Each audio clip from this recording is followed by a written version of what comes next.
She's not in the kitchen either. Well, maybe Betty found her. She's not outside. Well, maybe she went into town. Without telling us? Oh, Mother wouldn't do that. Oh, she's in the cellar. Why didn't we think of it?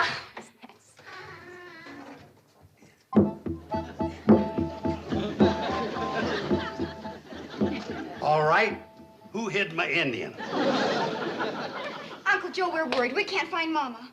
Now you know how I feel when you hide my Indian. Oh, Uncle Joe, this is serious. I don't know where We've looked all over the house. All right. Stop chattering like a nest full of baby blue jays. Your ma went to town. She left a note. What does it say? Nothing, just that she went to town. But I'm worried. Me too. So am I. What about? Well, Mom didn't sleep a wink last night. We heard her walking the floor all night long. And she didn't eat a bite of breakfast. I'll bet she's still worried about the train, Uncle Joe. Afraid the railroad's gonna scrap it. Relax. I took care of that railroad man. He wouldn't dare scrap the Hooterville Cannonball. Has anyone heard the train this morning? No, I haven't. I haven't either. Then Mother must still be at the track waiting. Come on, let's go.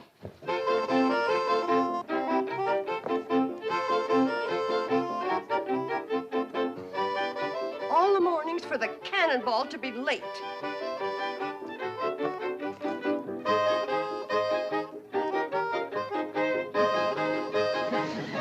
Mother! No! Don't do it! Don't!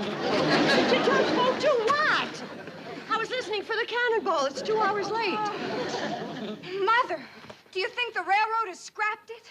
Of course not. There's nothing to worry about. Then why were you awake all night? I was reading. Walking the floor? If I read in bed, I fall asleep. Mother, you're worried about the train. Oh, I am not. Well, you didn't eat a bite of breakfast. Of course I did. I had coffee and buttered train. Toast.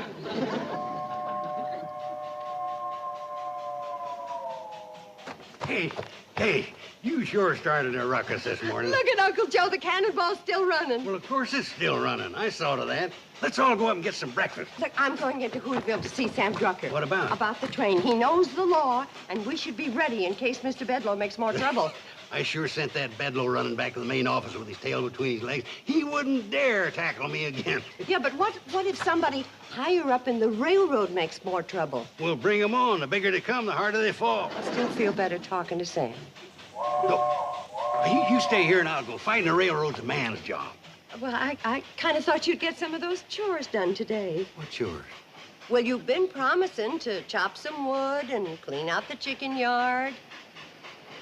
You hear that? I'm fighting the CNFW Railroad single-handed, and she asked me to clean out a chicken yard.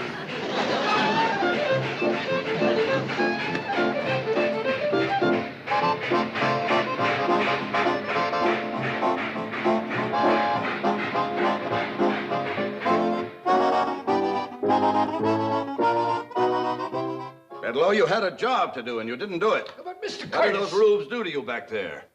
You used to be the best hatchet man this railroad ever had. Now look at you. You couldn't chop your way through a watercress sandwich. Mr. Curtis... Don't just stand there. Start lying. Yes, sir. Well, Chief, I saved this line at least $150,000. If we junked the Hooterville Cannonball, those people were going to sue us for damages. Let them sue. Why do you think we're overpaying our lawyers? Gentlemen, I tell you the Hooterville Cannonball is through. But it's such a quaint little train. The CNFW doesn't have room for quaint little trains. Now, if we hook up the main line from Hooterville, extend the branch from Pixley to our existing track, we can cut 30 minutes from the schedule of the Fenton City Flyer. 30 valuable minutes. And that means money in the bank for the CNFW. But, Chief, you can't send the flyer through that valley. There are too many curves. We'll straighten them. And the trestle that connects with the branch line is absolutely ruined. And the others are too narrow and old. We'll build new ones out of concrete and steel. But the right-of-way is full of hills. We'll level them. And swamps. We'll fill up the swamps with the hills. Gentlemen, we'll send our diesels through there so fast, those Hooterville hicks will think they're living on a launching pad. I will have a full report for you by the end of the week. I am going into that valley incognito and make a personal survey. But Mr. Incognito, Mr. Bedloe. You see, that's where you made your mistake. You told them who you were, and they ganged up on you. Miss Hammond, I want you to have my helicopter and wrinkle me a suit. Have them both on the roof in 20 minutes.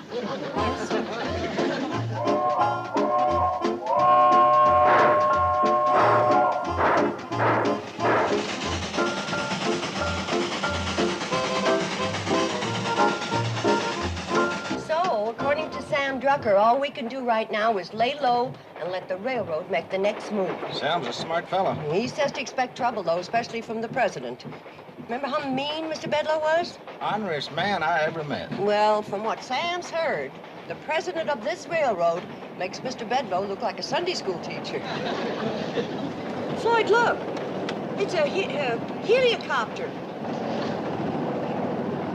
Yeah. What do you suppose that whirly-bug's doing around here?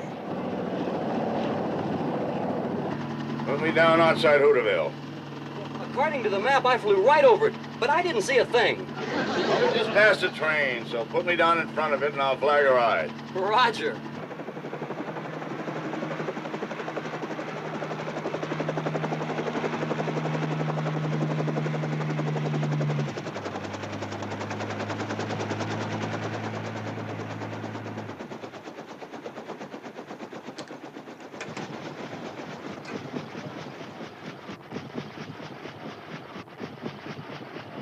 Don't forget now, I'll be waiting at Hooterville, ready to be picked up Friday noon.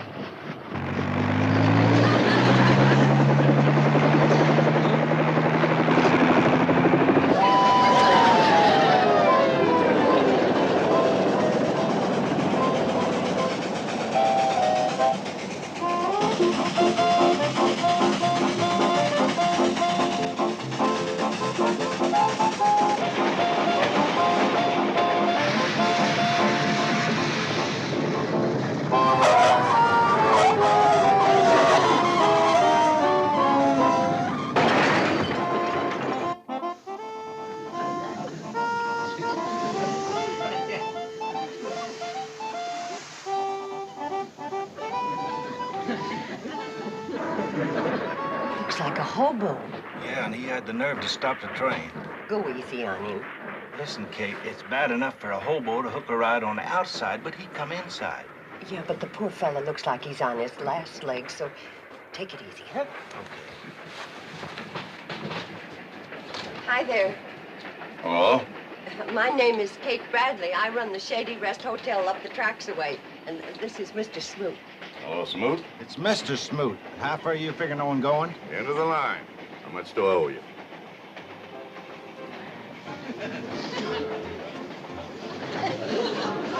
Well, my secretary must not have put any money in these clothes. I've got money. Sure you have. Sure you have.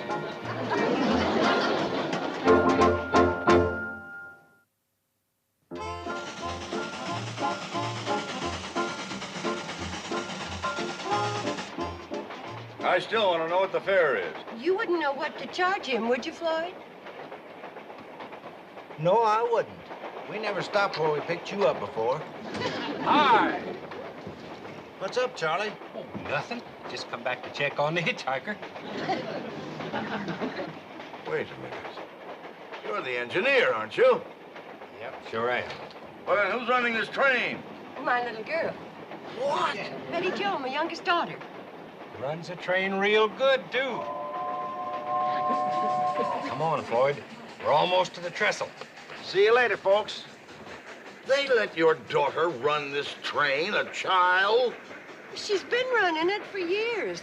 Has a real steady hand on the throttle.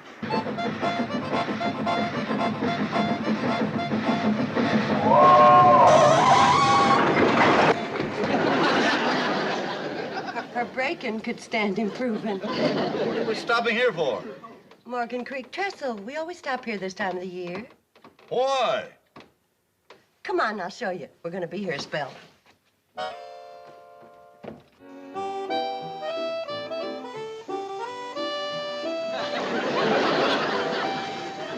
I'm all baited up and ready to go.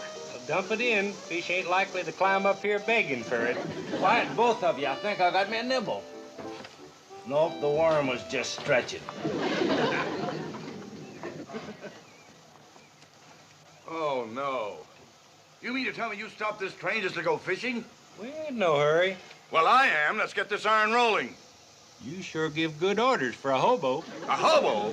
I am Norman P. Curtis, presently a hobo. Well, if you don't intend staying one, there's no shame in it. Would you like to try my pole? Oh, no, thanks. I'm not much of a fisherman. Well, you never know till you try. Go ahead. Well, all right. But I'm not very good at it. Ooh, I wouldn't say that. I think you got something already. Either that or Betty Jo's using a mighty heavy worm. By George, I have. I've got a fish.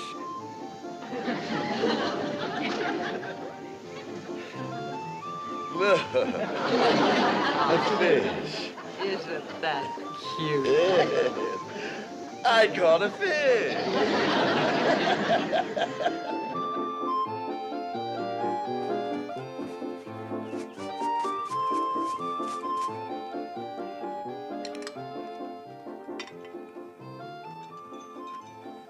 I haven't had a meal like this in years.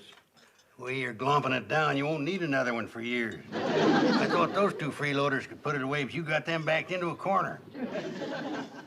What do you mean, freeloaders? We give value received. Well, all of you ride on our railroad for free. Oh, they do?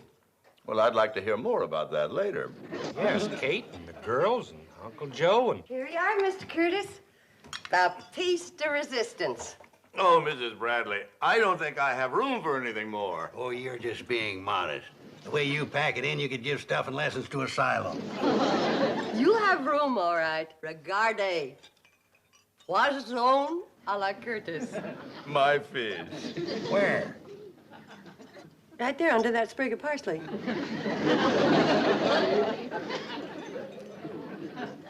Isn't that something? What'd you call it? Poisson. That's French for fish. I've seen heftier looking guppies. This one did lose a little in the translation. Mrs. Bradley, I can't remember. Kate? Oh, Kate, thank you. I can't remember when I've tasted such delectable food. I'm certainly going to miss it. Well, why don't you stay for a few more days? Tomorrow we're going to have ribs. Ribs. Oh, I really would like to stay, but no, I must get on to Pixley. Mr. Curtis, we all get down on our luck sometimes, so Kate. you don't have to be bashful with us. If it's a question of money, we can work something out. Kate. You're very kind. Maybe I will stay on for a while. Kate, could I speak to you for a minute? Well, sure, Joe. Excuse me. And just holler when you want dessert. We're going to have gooseberry turnovers. Gooseberry turnovers? Oh, marvelous. My own fish. Maybe I shouldn't have asked her to cook it. Maybe I should have had it mounted. Kate, why'd you have to invite him to stay? Why not? He's a very nice man. Have you seen him eat? He's got more stomachs than a camel. Poor man. Poor us, I mean. Why, he's had everything but the delphiniums Betty Jo painted on the plate. Uncle Joe, I got a feeling about Norman Curtis. His coat may be frazzled, and he may be coming apart at the seams, but underneath it all, He's a tramp. he's a gentleman. I can tell. And you got no call to whittle on a man just 'cause he's come on hard times. Well, if he don't stop eating, our hard times are going to be asking his hard times to move over. It's our bounden duty to help him. Anybody can tell he's seen better days. Not better eating days. Kate, you're a mighty poor judge of character. Now, that Norman is a freeloader if I've ever seen one. He's not a freeloader. I ain't seen the color of his money, have you? Well, I'm gonna let him work out his keep. He's gonna work? Sure. You've got a lot of chores that haven't been tended to. Norman can be your helper. Helper. Oh, well, that's different. Maybe I better go and see if that poor fella needs some more food.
To the loveliest lady I've ever known.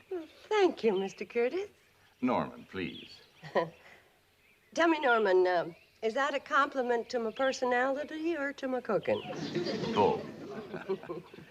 You know, Kate, I think these have been the happiest days of my whole life. Maybe it's because you've been doing something. Well, you have been keeping me busy. I haven't chopped wood in years. But you need a steady job. You're right.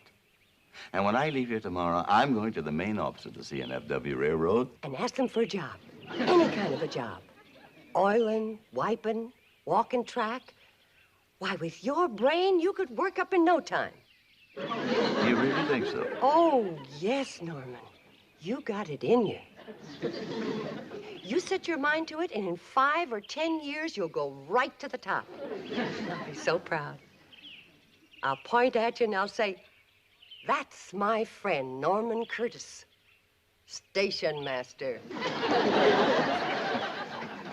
Well, let's not aim our sights too high. Mr. Curtis, any special song you'd like to hear? Yes. How about Apple on a Tree? I don't think we know that one. Billy Joe, do we know Apple on a Tree? No. We don't know that one. Oh, that's the finest song you ever heard. Here, give me that thing.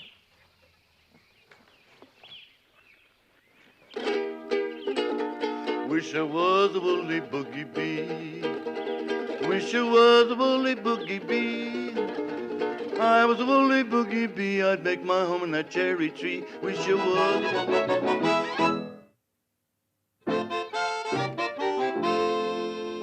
Your president did not fire blank cartridges in Hooterville. I did not permit mawkish sentiment to influence my decision. Well, I'm sorry, Chief. I must have been hypnotized. Well, when do we go back to work up there? On what? Well, like you said, to hook up the branch line with the Fenton City Flyer. What are you talking about, Bedloe? We can't send that flyer through that valley. There are too many curves. But you said we'd straighten them. The right-of-way is full of hills. But you said we'd level them. And swamps. That's where you said you'd put the hills. Well, there are too many swamps and not enough hills. And furthermore, the main trestle is completely wrecked.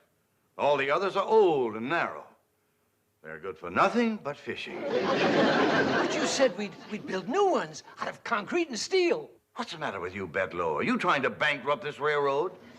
Your entire idea of modernizing that branch is unfeasible, ill-advised, and unpatriotic. My idea. Unpatriotic. Gentlemen, I am leaving immediately to try and straighten out the mess created by our ambassador of goodwill, Mr. Bedloe here. I'll have a full report for you by the middle of next week. Or the week after. Well, anyway, I will let you know. Gentlemen, this meeting is adjourned.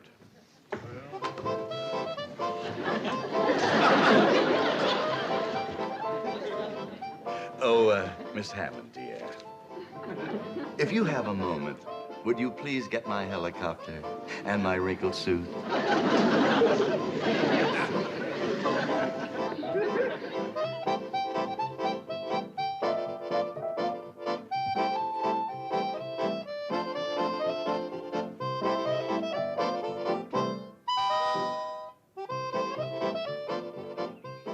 I sure hope Mr. Curtis got that job.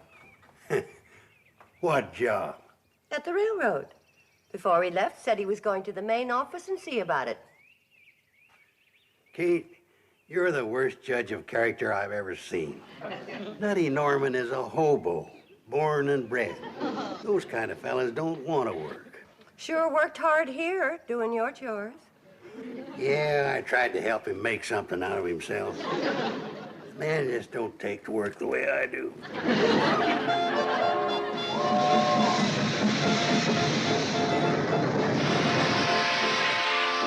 Thanks for the lift, fellas. Oh, will I see you at lunch tomorrow? You'll see us for supper tonight. The way you eat, there won't be no tomorrow.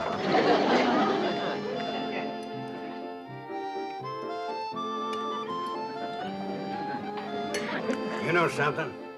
You're the first man I ever seen could get sparks out of a knife and fork. Now, Uncle Joe, leave him be. He feels bad enough not landing that job. Yeah, it's ruined his appetite.